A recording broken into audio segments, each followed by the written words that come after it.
Just one of those days where your baby's just screaming and wailing, and you're like, how can I help you? What can I do? And thinking that you've gone past that test, like the Lord's like delivered you from that, right? And then it happens and you realize I've been humbled. Have you ever looked at your babies and was like, oh my gosh, I know what they need. I know what that cry means. I know what that squeal means. I know what that face means. Yeah, that was me. That was me just a few days ago.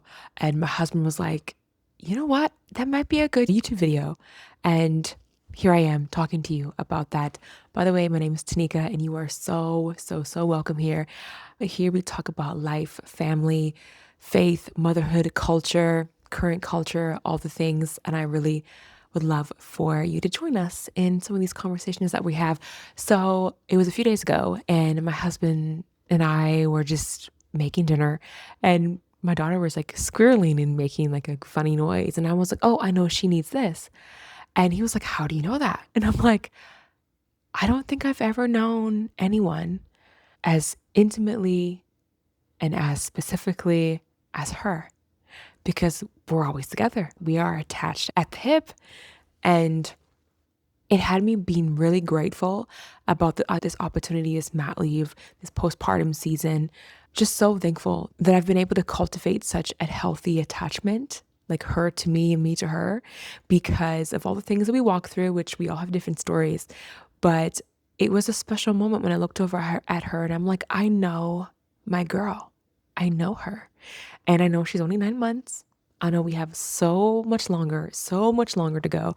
But it just had me think about when you spend so much time and when you are so intimately caring for and meeting their needs and having to learn cues, and you kind of just learn this mother intuition.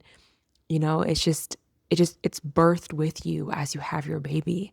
And I found myself even early on knowing what she needed and why she was crying. And there were times when I had no idea. Don't get me wrong, it was definitely a learning curve, but it had me really just so thankful for how God wires mothers and their children, and how there is this tandem between co-regulation and nervous system sharing and all these beautiful things that I've learned since having her. And I just wanted to come on and literally just chat for a few quick moments and just share something that I believe that so many mothers experience, where you're just so in tune with your baby, and it's a God-given gift, the ability to know their needs, to meet their needs, to know that, oh, she just needs to be helped, or oh, her bum just needs to be changed, or oh, that she's just hungry, or he's just hungry, or I actually don't know what she's fussy about. Maybe she's teething, and we're in that stage, not quite teething. There are some moments when I think she's a little fussy and I don't really know why. But sometimes I think it's actually because she didn't get much sleep. Like me personally, I find the days that she doesn't get much sleep and that I don't get much sleep, it kind of correlates into being a bit fussy, and then me being a bit not as patient. And I seen a mom online. I wish I knew her name because I would give her credit. But she said, there is nothing else that will test your patience, that will test you when you think, oh, I've got this motherhood thing down, or oh, I've grown past that time of being impatient about this or getting flustered about that. And then for some reason, your baby will just wail and will just cry or will just scream uncontrollably, and you actually don't know why. You don't know how to console them. I want to make that note as well. But what she said was that nothing will test you like a crying, screaming baby. And I was like, I feel that. I feel that in my bones. I feel that in my bones. Because, like I said, there was a couple of nights when my daughter, just her and I, because we co-sleep. We are a co-sleeper over here. She didn't sleep very well and I didn't sleep very well. We actually changed beds, so that might have added to it. Anyway, even though I know there's developmental stuff, I know. But so she didn't get a good sleep, but neither did I. And she's like kind of feeling like she wants extra love from mama throughout the day. And if I'm like making something to eat or if I'm doing something very simple and she's just wailing, and I know that I'm not able to get to her in that moment, I feel it. I feel the angst, right? I feel like myself getting upset or getting flustered because I'm like, baby, just give me one more moment. Just give me one moment. It's crazy. And I was reading the comments from that mom who was sharing that story about there is nothing else, just one of those days where your baby's just screaming and wailing, and you're like, how can I help you? What can I do?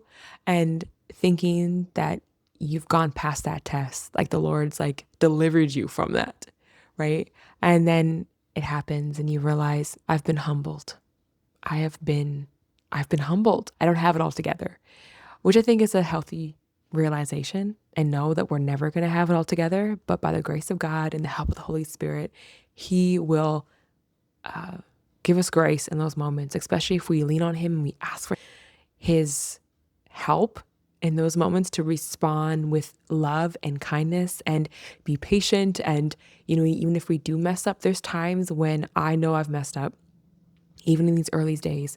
And I would just hold my daughter and I'll say, Mommy, so sorry. I'm so sorry, baby, for getting upset. I'm so sorry for responding that way or for, reacting that way, even from a young age, because I believe their spirit knows when we are sorry. And I'm not talking about doing anything crazy, but, just knowing that, oh, I did not react the way I should have, or I didn't have much patience in that moment. And anyway, circling back to just say that I have never felt so close to anyone. And for someone who didn't really grow up with the best relationship with their mom, and even know that my mom loved me, but, growing up, I never thought that I would have such a depth of relationship with my own daughter. And I know that has to do with just the depth of how I felt about my own mom and the relationship that we had or didn't have. By the grace of God, the health of my mom and I's relationship is great now as an adult, as 34 years old. And I'm thankful for that.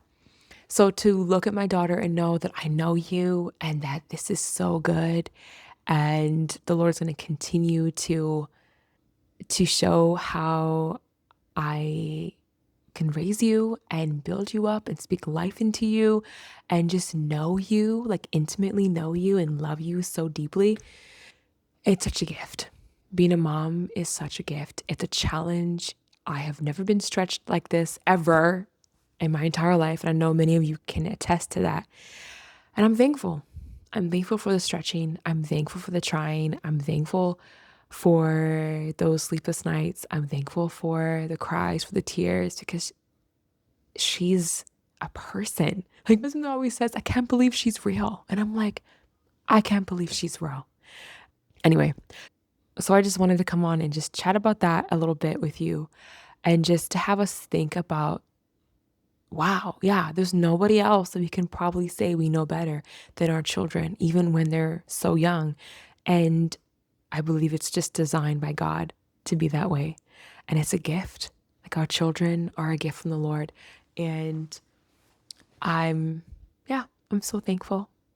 So I just thought I would share that. And I'd love to hear some of your examples or how you feel like, yeah, that makes so much sense. That's totally me.